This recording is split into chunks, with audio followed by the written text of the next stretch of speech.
Luxury brands, they do not tell a story. They are creating a legend that is inspiring, and it creates a really strong and deep desire to join the group, to join the brand, to be part. It's a really strong feeling of belonging. And don't forget that people buy luxury to be part of this. When people are carrying a Louis Vuitton bag, or when people are navigating on a yacht, people are considered because they are members of the group, of the family, of the story. Welcome to the Societygal Podcast, where trailblazing female entrepreneurs and creatives come together to spark change and build their dreams.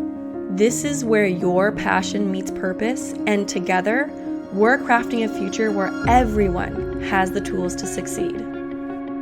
Welcome to the Societygal Podcast. We are so excited to have Amandine here with us to talk all about luxury brands and her amazing experience working with them. So we're just going to jump right in. And what got you here to a place where you're working with luxury brands and helping other people to build luxury brands? You have a really amazing story, and I can't wait for you to share it with everyone. First, thank you so much for having me today. Well, my path is really classic. I studied marketing, communication, and brand management as a student in university. And I always wanted to work in luxury and fashion industry, but I was told that it was impossible because I had a lack of contact, of networking, and a lack of experience as a young graduated. It was disappointing. I really wanted to go through that. I also wanted to leave my city because I was at that moment living in Bordeaux in the south of France. And this city is big, but definitely not Paris. So this is where I wanted to go in order to follow my dream. So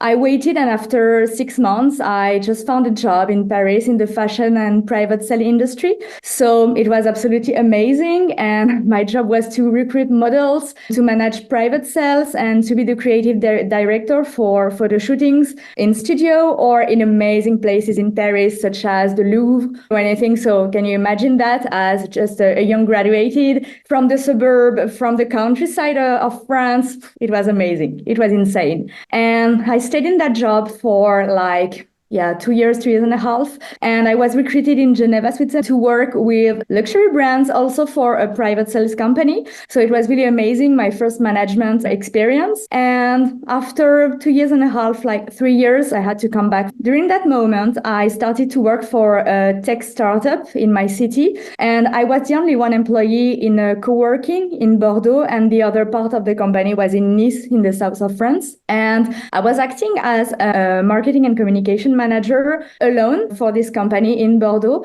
And as I was in a co-working, a lot of people were asking me, other entrepreneurs were asking me some advices in front of the coffee machine. And we had a lot of discussions about that. And one day someone asked me more than just an advice in front of the coffee.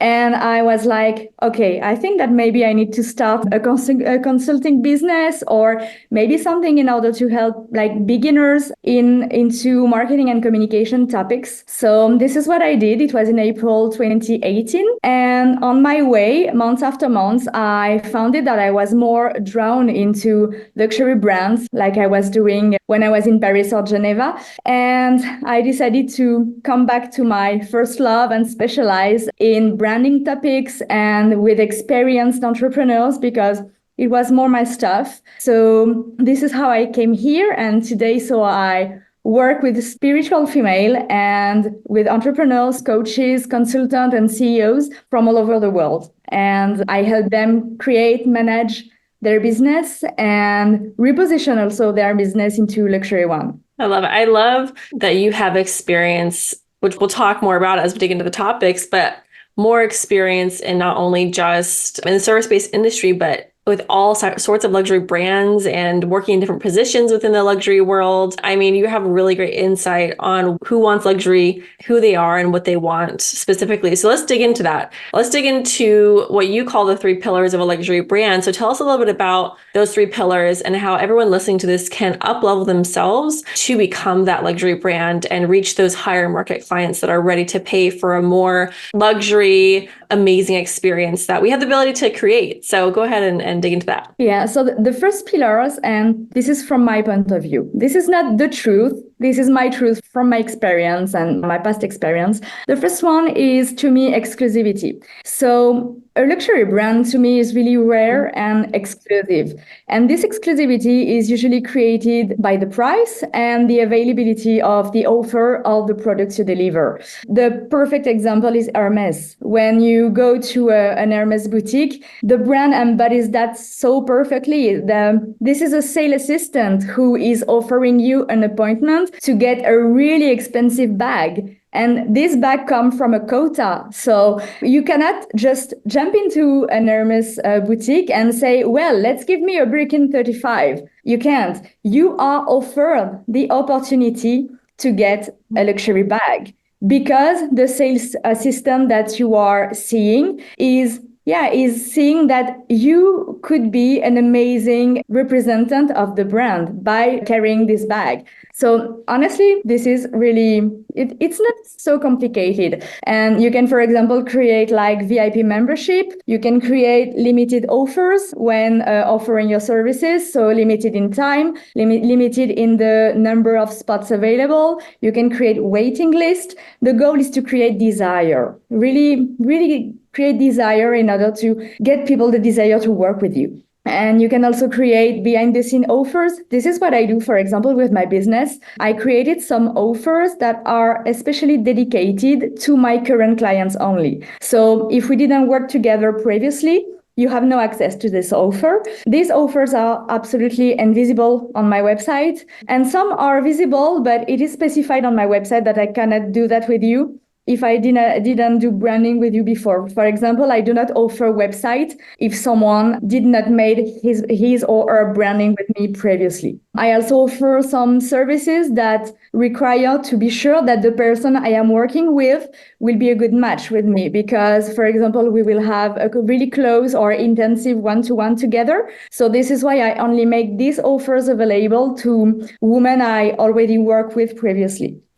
So exclusivity is the really first pillar of a luxury brand. Exclusivity, when you're talking about that, I think it really pushes people to create a higher quality service, right? Yeah. When you can only serve so many people with an exclusive offer or service, you only serve a certain amount of people, and therefore there's more you can put into it. Like you were talking about only working with people who've maybe worked with you before or who are more experienced entrepreneurs because you know that you can serve them best at that point. I think it pushes us as business owners to create the most high quality service because only a few people will be serving with that high quality service. Yeah. And when working with this kind of exclusivity, yes, you are working with less people, but you are earning more because you are pricing more and you can deliver so much more to this person. And you can be absolutely dedicated to the service you are giving and the quality of what you are offering. Honestly, there is no good or bad positioning. You can do low cost, you can do mainstream, you can do premium, you can do luxury.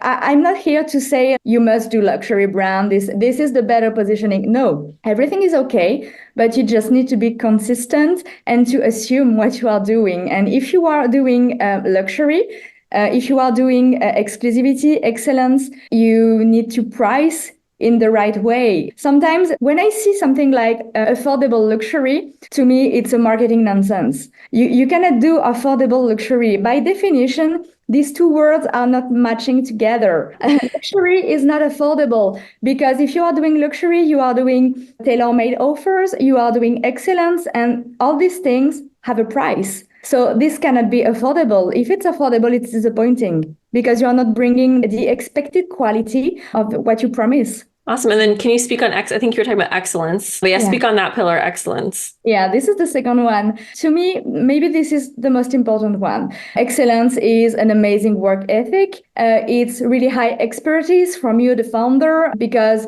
you know what you do. You still train to learn continuously and stay on top. You are offering crazy quality in the offer you deliver, in the products you craft. You are having an insane sense of details, the sense of details that you can have on luxury boutique or in luxury 5-star hotels. And this is luxury. You have sophistication at its finest. You have over delivery. This is really important to me, over delivering. And with all of that, you are creating an unforgettable experience. And to me, excellence is the key factor. This is the intrinsic value you must already have in you if you want to create a luxury brand, because you can raise your prices. That's easy. Everybody can raise this price. You can create exclusivity by some marketing leverage. That's not so complicated. But if you don't already have excellence in you, like if you are a beginner entrepreneur and in your previous jobs, if you didn't already have this excellence in you, you will never have it. Like, how can you create a sense of detail? And this is why, to me, excellence is really the key factor. This is where, if you're able or not to create that luxury brand and to bring it successfully. Yeah. And even if you don't have it individually, you can have that vision to delegate to someone on your team or someone that can have that attention to detail to be that front person to make that happen. I'm not saying like, yeah, you can't do it just because you don't have that attention to detail. Everyone's very different with their personality, but there are people that have that work ethic. Someone may have the vision, right? But someone may be able to implement it way better. And so I love how all of these are working together. I like bringing it back to price, where rarity, one of the big pillars,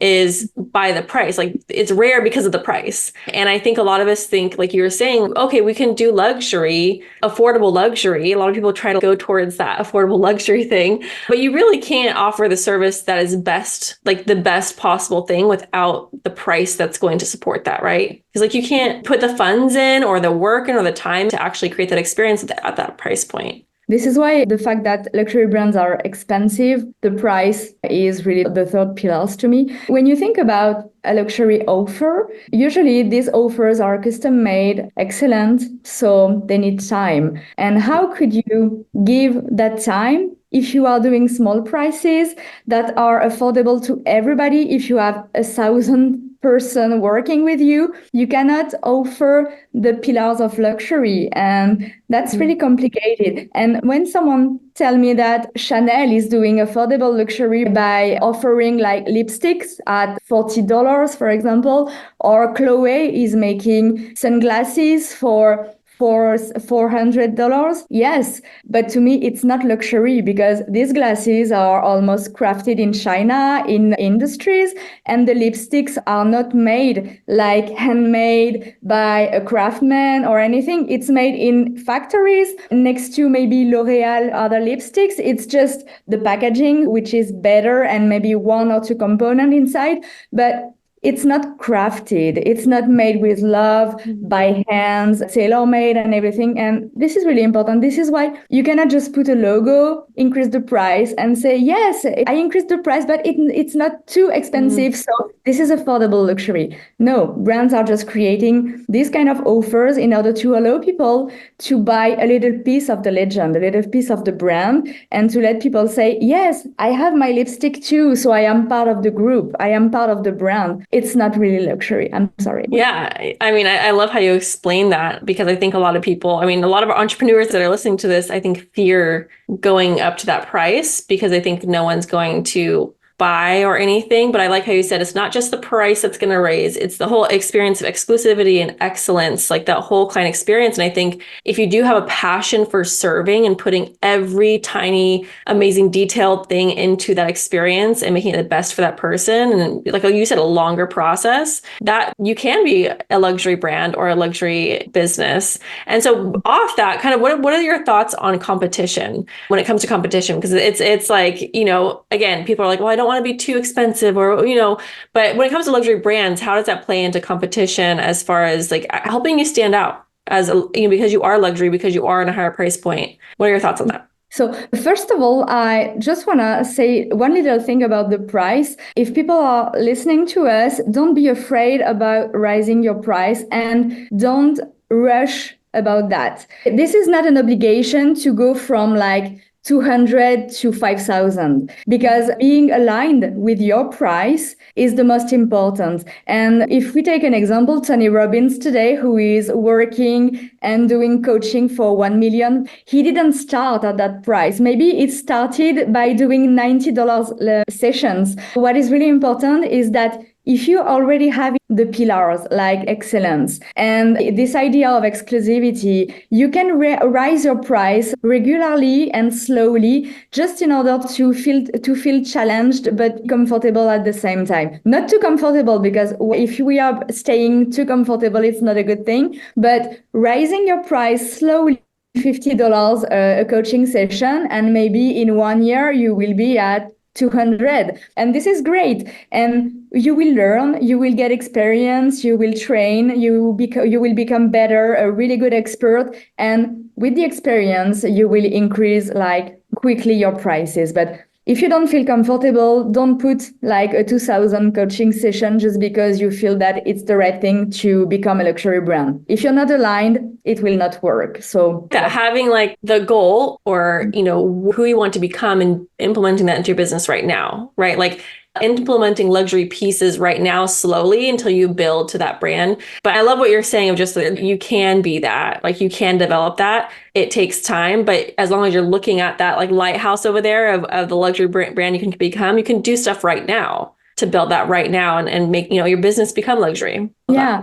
And this is also an inner process. Like, you feel more and more confident and it will be okay. Sometimes it's really quick. Sometimes it's take a little bit of time, but that's okay. And if you have this goal, everything is going to be okay.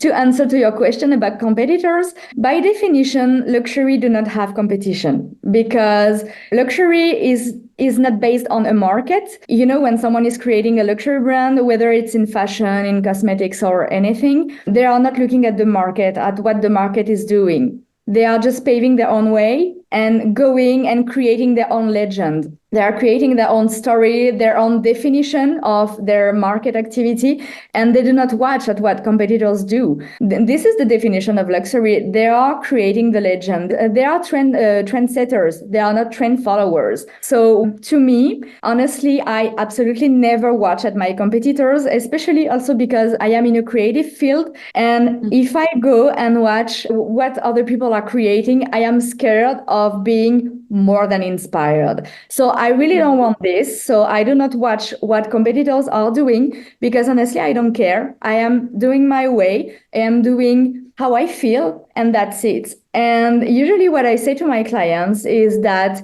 the only moment where they need to go and see what their competitors are doing, it's when they are working on their unique selling proposition in order to define what they are doing better than others, what can differentiate them from the others, and that's it. And this is also important about the price because, for example, if you are offering a coaching session or maybe whatever offer at $100, if you are going to see what your competitors are doing, and if you see that your competitors are pricing maybe 150 or 90, you don't know how to position because we need to think that these persons just base their price on their own fears, on their own perceptions, their fear of lack, their imposter syndrome, for example. Maybe their mom just said, "Oh my God, you are so expensive, darling." So they decided to put the price lower than what they wanted. So if you are pricing according to others,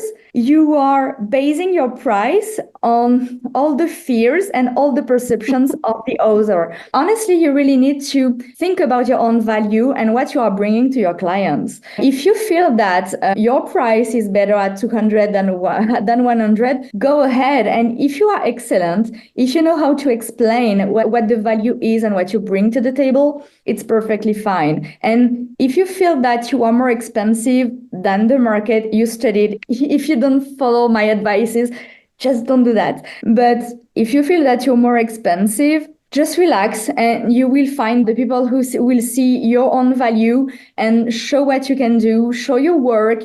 And if you're aligned with that price, it will be okay. Yeah, I love how you explain it. Like luxury doesn't have a competition. That was just perfectly explained. How luxury doesn't have a competition. It's true. I mean, they're trailblazers. They're someone that's making their own way. And I truly love that because your advice just on looking at other people, I've never really seen it that way. If you're looking at other people's almost insecurities and how, how they're positioning themselves as out of their own, story, which is actually really interesting. I love that. So thank you for breaking down those 3 pillars of a luxury brand. I think there's so many great points you made in there. So let's dig into what are some steps someone can take to begin this process of creating a luxury brand and becoming this in themselves with their excellence, but also within their business. How can they start building that? Because it's something that you help others with. So let's hear how someone can do that right now. Hey, this is Dana from Societygal, and I wanted to take a quick break to tell you about the Societygal Academy, the exclusive membership that helps entrepreneurs like you launch, grow, and scale your business. Join weekly expert-led workshops, access to on-demand courses, and connect with a supportive network of go-getters just like you. Are you ready to elevate your business? Visit Societygal Academy today. Yeah, there are 6 steps and plus 1. Because before starting with these 2 steps, there is something to do before. To me, it's interesting to do a brand audit and to ask yourself the right questions. If you already have a brand, you can ask, how is your brand already perceived by your audience? And how do you want your brand being perceived by your audience? It's not because you want to be seen as something that your audience is seeing what you want to show. So this is really important to analyze that, to ask people if you already have clients, if you're not just launching a brand. You can ask yourself what are the things that you like and you don't like in your current brand if you have one. It's also important because it will help for the future work. And why do you need to reposition your business or to position your business as a luxury brand if you are launching a new one? And I give you a hint, if you just want to make more money, this is absolutely not the right reason. It's not just a question of money. So yes, if you want to embody this excellence, if you want to embody this exclusivity, yeah, these are the good reasons. And obviously you need to raise your price, but it's more than like a reward of your excellence. And the last one, maybe the good question is, do you already have this excellence in you in order to lead your luxury brand? And then when you answer to all this question, you can go ahead through the 6 steps. So the first one is the brand pillars. So there are so many brand pillars such as mission, vision, values, etc. So for example, the mission is, you need to ask yourself, why do you do what you do? What is the desire deeply burning on you? What drives you in order to lead your business? And for example, one of my clients, she's an intuitive business consultant and she's only working with women, and her professional goal is to create the biggest professional French-speaking networking in the world. And this is really interesting because her mission is never again someone will say to a little girl that she cannot achieve her dreams. And I have thrills everywhere when I'm saying that. That's really powerful. And this is insane because every action she takes with her business has only one goal: to lead her business toward this mission. So this is really powerful. And this is what will give so many power to every action you take and to your business in general. Then you can work on your vision. And what is really important here is to work on your short-term, mid-term, and long-term vision for your business, but also for your market. This is really important because working on your business and the vision you have will help you take the right decisions. For example, if you are rebranding with specific colors or with a new name, if you have a midterm vision saying that in 5 years, maybe you will launch in Italy, you will take some decisions that will help your brand match with America, maybe with Italy, and maybe with other countries. So this is really important because even if it's not tomorrow, the vision you have may help you to take the decision that will have impact in the future. And this is also important to do that for your market, because when you are speaking about your market in interview, for example, it can position you as a strong expert and a visionary leader. So this is really important to work on that vision. You can also work on your values, your philosophy, your ethic. I have a client who decided to write a manifesto and to put it into his brand guide in order to show his commitment to his clients. So this can be really powerful. The second step to me is building the brand legend, because luxury brands, they do not tell a story. They are creating a legend that is inspiring, and it creates a really strong and deep desire to join the group, to join the brand, to be part. It's a really strong feeling of belonging. And don't forget that people buy luxury to be part of this. When people are carrying a Louis Vuitton bag, or when people are navigating on a yacht, people are considered because they are belonging to that. They are members of the group, of the family, of the story. And what is also important is that people do not buy luxury with a rational mind. They are buying because of the emotion which is generated by the brand. It's an emotional buying. It's not a rational buying when buying luxury. So this is why it's so important. I have a client who had a really, really difficult and severe illness, and she decided to create her legend around that in order to explain how she felt, how she fights against this illness, how this illness transformed her life in order to transform her in a coach and to help other people. And when she's telling her own legend, she succeeds in federating people around her, and people identify with her as she creates emotion. She empowers people by telling her story. The third one, and the third point, is working on your target audience. This comes from exclusivity because, as we saw, luxury brand is exclusive and we are not made to work with everybody. It's a fact. There are like 8 billion of people on earth, and we want to create exclusivity. So we cannot work with everybody.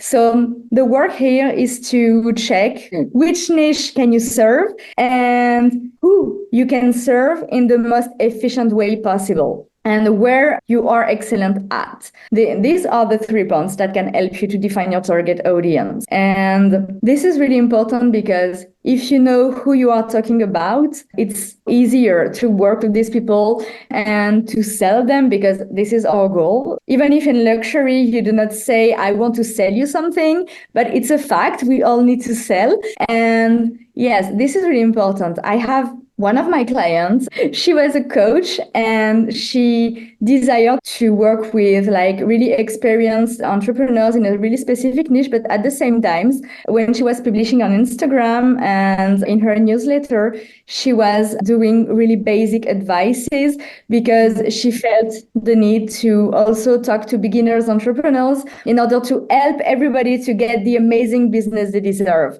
And as a consequence of that, she was also doing like 50% of her offers with such low prices. And she wanted to be positioned as a luxury brand. So it was absolutely inconsistent. And yeah, it was not possible. So we worked together and she discovered that it was easy to do that because it was easy money, it was easy advices, and at the same time it revealed also that she had like a kind of imposter syndrome, and it was easier to talk to beginners entrepreneurs than to experienced entrepreneurs. So she worked about that with her coach because I'm not a coach, and together we decided to work on her content, on her brand's core expression, on her prices, on her offers. And what is important to say is that it can be really challenging at the beginning, because when you are doing that, when you are repositioning your brand, when you are increasing your prices, when you are changing your content, it's challenging because you can lose followers, you can lower your turnover. It's a fact. Why? It's just because your audience is renewing. So some people are leaving and some new people are coming. During that time, you can experience your business slowing down a little bit because things are moving, things are changing. But at the end, like few weeks after, few months after, she was really happy because things get back like normal, but it was challenging. And people need to understand that also a rebranding is always challenging because you are asking a lot of questions about you, about your business, your foundation. So yes, it's a deep work. It's more deeper than just doing a logo. Yeah, it's inner work and business work, which I think it is beautiful that there is a slow time in that transition. I think, like you said, a lot of people freak out about the transition from middle market to high market or changing markets, but that's the perfect time to work. Then you have time to work on your business instead of people who have like 50 million clients can't work on their business. Like you can't work on your business when you have all these clients to serve at a really low price. So when you do transition and you let go of that, you have all this time to just like make it excellent. And I also like how you said earlier about how you need to ask yourself, where are you excellent? Like, where is your excellence? Because like that example of that coach she wants to work with more experienced entrepreneurs compared to beginners. She could work with beginners, but she feels she can serve at her highest excellence at the the more experienced stage. So I love that question. That's such a good question to ask yourself, because you could do a lot of things, but you're going to be excellent at one really great thing. So I love that. Yeah. And it's like, hypnotherapist. You can help people stop smoking, but maybe what you're excellent at is, I don't know, maybe helping new mom not to be too stressed because of their postpartum, for example. And this is where you're good at. This is what you love. And yes, you can help people stop smoking, but what you're good at and where you are excellent, this is that niche. And you can price more by doing that, by helping this niche, because you are an expert in a really specific niche. So go ahead and have fun and become this expert the world is expecting. So don't be afraid of that. And when you're in your excellent stage, you're going to feel the best. Like, you're going to thrive and not be people pleasing or have that imposter syndrome so much that you were talking about. I think that's where, being in your excellent zone is where you're going to thrive the most. I love that. Absolutely. We have the fourth point after we already talked about it, the unique selling proposition. So what do you do better than anyone? What is your expertise? And what is what I call your HDP, your highly desirable potential? What is your HDP? And don't be afraid, again, to be really specific, because this is how you will create a niche where you can position as an expert. And the more you are niching your business, the more you can easily position you as an expert. Imagine a community manager. If you're a community manager helping restaurant, and if you are speaking fluently Japanese and Korean, that's okay. You will attract the people who are only targeting Chinese and Korean market, for example. And who can say today, I can speak fluently Korean and Japanese? Not a lot of people. So this is your core specialty, and go ahead and don't be afraid. I like how you said it, like, as you get experience, you're going to build. I think you can't just like have a business idea and be like, okay, what's my unique selling proposition? That's like what it's going to be forever. I like how you said you're going to continue to develop it, and it's going to get better and better and better and more niched and niched as you discover yourself and the inner work of yourself, that whole transition. So I love that. Absolutely. And nothing is engraved in the marble. This is what we say. I don't know if you say that too. I love it. Nothing is engraved, and your niche will evolve with you, with your experience. And look at me. When I started, I was working on marketing and communications topic for beginners entrepreneurs, and following my gut and following my experience, I saw that I was more efficient in the luxury field. I was enjoying more working with spiritual entrepreneurs. And this is how you are building your niche. And you will never feel stupid in front of your audience because you are changing your niche. If you explain super simply that, yes, you evolved. And honestly, living 1 or 2 years as an entrepreneur is like maybe having 10 years as an employee. So time is flying and things can change. And honestly, as a luxury brand, you absolutely do not care about what other people are thinking. This is your business. You are the leader, and you are doing what you want in order to have the successful business you deserve. The fifth point is working on your offers. So what is important to check is what are your signature offers and your iconic creations. For example, if you are crafting products, you need to check if your offers are fitting with your positioning in terms of pricing and in terms of what people get at the end. If you have time to over deliver, to get a great onboarding, a great outboarding, if you are offering a great experience, if these offers are exclusive and rare, you really need to structure your offers. You need to think about everything, because what is really important is that people who can afford luxury offers, they can afford everything and they can buy everything. When you are in the luxury field, it's like an unlimited field. The money is not the problem. But what people are really looking for, they are looking for simplicity, they are looking for free, they are looking for seamless experiences, they are looking for easy things. Things need to be easy. If you think about a luxury hotel, the concierge at the entrance, they are saying yes to everything. You want like eating caviar at 3 a.m. in the morning, but caviar from a specific place in Russia. They take an helicopter and they just get and take that caviar for you. Because yes, and price is not a problem. And the client asks for that. And if we want to satisfy the client, we just need to bring the caviar. So yes, think about your offers as a part of your brand, because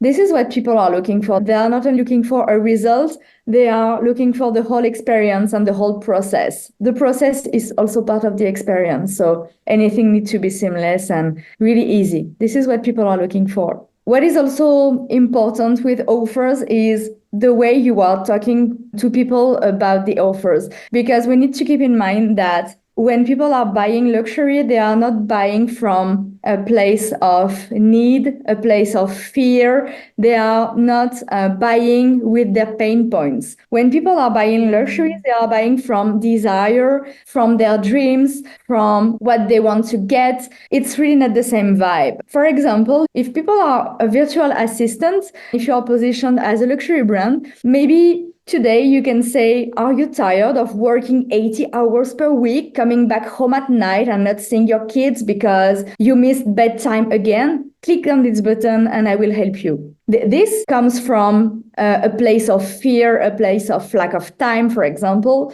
And you can turn that and you can say, imagine spending that day with your kids at Disneyland, seeing their smile on their face, hearing their laugh into the roller coaster, getting out and discovering payment notifications on your smartphone. While you were enjoying quality time family with your loved one, your virtual assistant drove your business seamlessly. You want to live that kind of day every day? Click on the button to make it happen. It's such a great example. It's exactly the pain point that your clients can have. And the second one are just showing the client that their dream can become true. And it's not the same vibe inside of you when you are reading that, this is not the same feeling. And you are in the luxury field, you are not buying and clicking on the button by saying, oh my God, if I don't do that, maybe this will happen. You are buying because you are saying, oh my God, I want this happen, so I'm going to click there. So this is a really totally different vibe, and you need to infuse that in your offers in order to show what kind of positioning you have. That's such a small shift, but yeah. I mean, that's something I was excited for you to highlight was, what are the behaviors of for someone who's looking for a luxury brand? Like, what are they actually looking for? Because they're totally different people than who you've been working with, or from a different market who have a different perspective on money. And so I love how you explain just that perspective of what they're looking, they have desire, not necessarily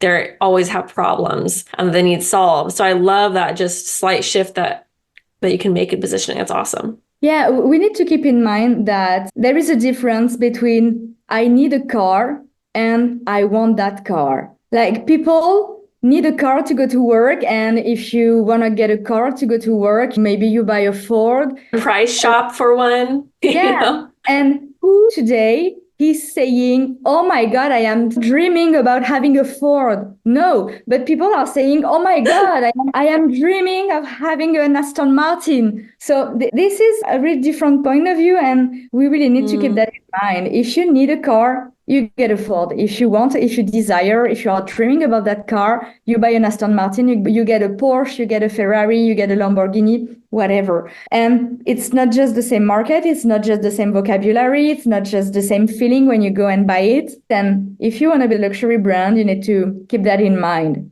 Do not talk to people from a place of need, because people don't buy luxury from a place of need. You don't need an Hermes bag. You are dreaming about it. But if you need a handbag, you go to Zara or anything. Yeah, but I think this is such a really great point about how you speak and present yourself. I mean, when you go back to the beginning of the steps you were talking about, which was, how are people perceiving my brand? That all goes back to this again of just like, how are people seeing you? Are they seeing someone who's desperate to get clients as someone who's just talking about pain and pain and pain, or someone that's helping them dream and like contributing to that dream and helping their dream come true? I mean, I can feel that difference when you're explaining those examples of how different those two are. So I think that's one of the biggest lessons from this whole thing is just, how do they behave? What are they thinking? Because they're totally different people. I mean, their desires for your service are totally different from the need right? I love that. The need and the want. And again, it's not the bad solution against the good one. And usually low cost and mainstream brands are using this kind of speech, like talking about pain points instead of talking about dreams and everything. And that's okay. Then it's not about good or bad. It's just, what do you want to choose for your brand? And what is your positioning, and how do you position your speech from that? And it's totally okay to push on pain points, especially if you are doing lower price. But if you are doing luxury brand, people are buying with their emotions. They want to project themselves. They want to envision their biggest dreams. And that's it. This is what luxury brands are doing. And the sixth one, the last point, is branding. So this is what I love. This is my specialty. And this must be the final step. This is the achievement of all the previous work that you made. And this is why I feel crazy when I see people coming to me and telling me, well, I need my visual identity, without having thinking about their mission, their vision, their value, their offers, their pricing and everything. It drives me crazy. So honestly, branding is like the topping of the cake. It's really the last thing that you do, because how can you create the visual identity of your brand if you didn't think about what you want to inspire, what you want to create, about emotions and everything? It's really difficult to me. So this is why we are doing all these steps with my client in this order. And branding is really the place where you create emotions to your audience. People buy with their emotions. In luxury brands, they do not buy with their rational brand. So this is really important to work on that.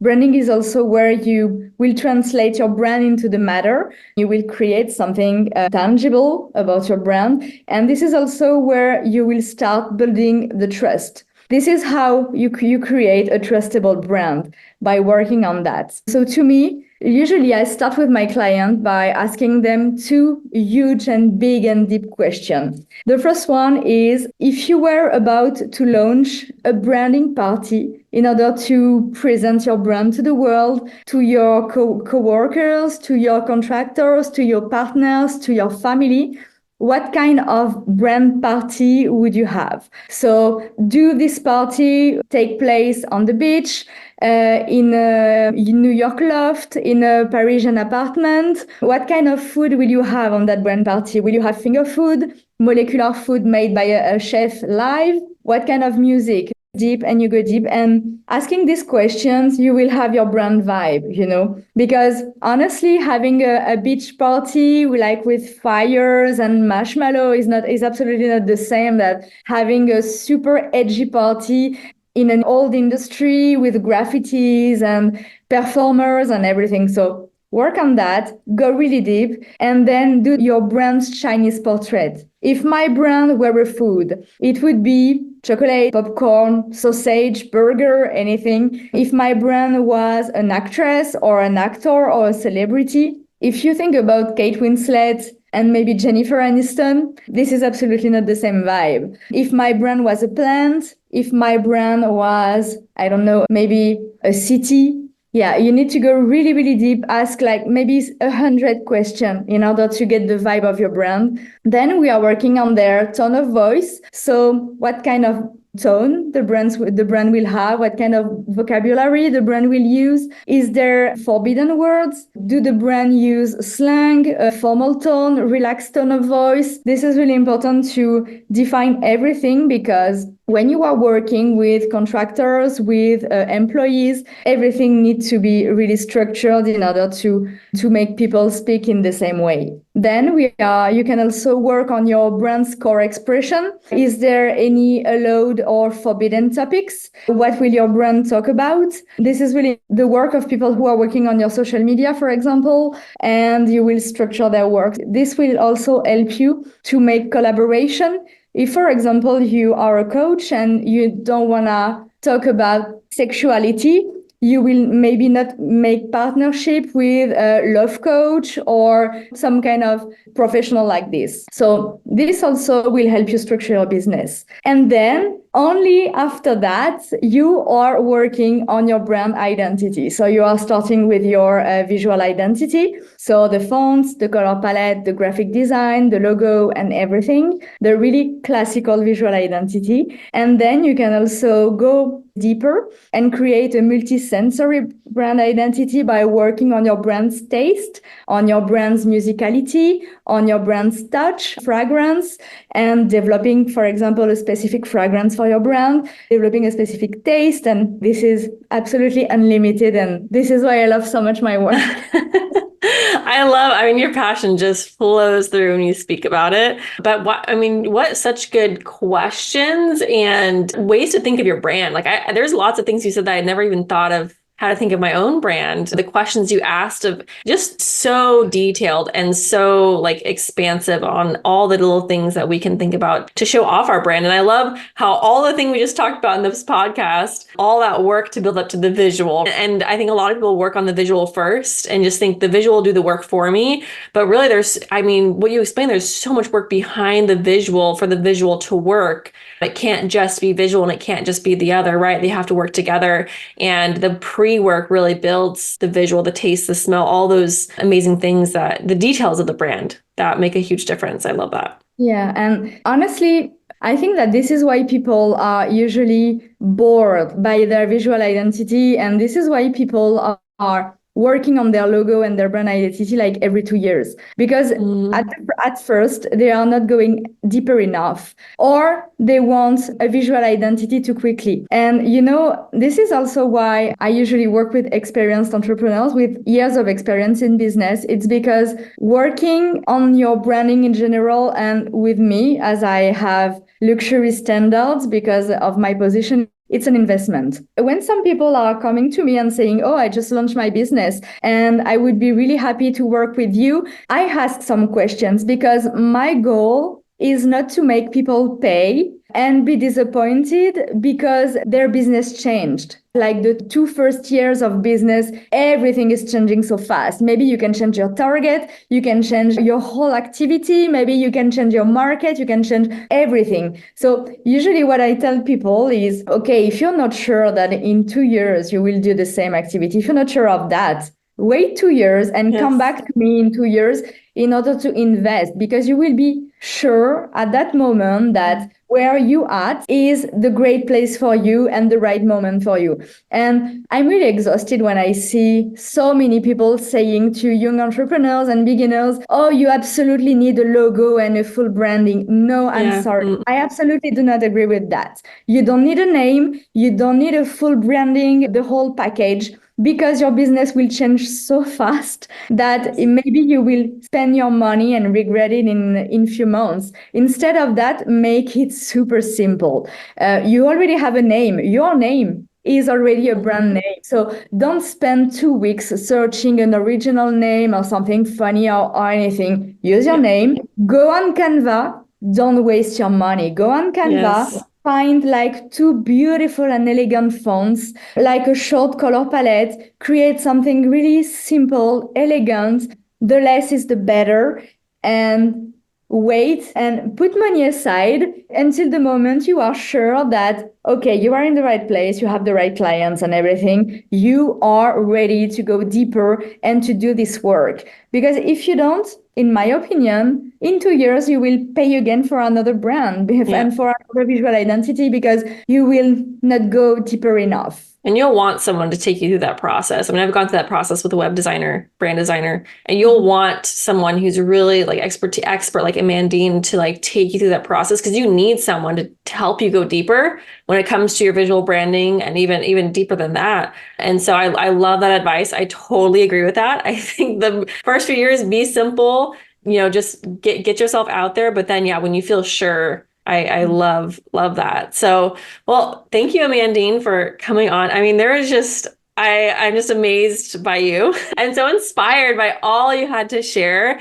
This was just so helpful, I know, for so many people who want to get on this path of luxury and to become luxury right now if they're ready. But thank you so much for sharing all of your expertise. Where can everyone find you and connect with you?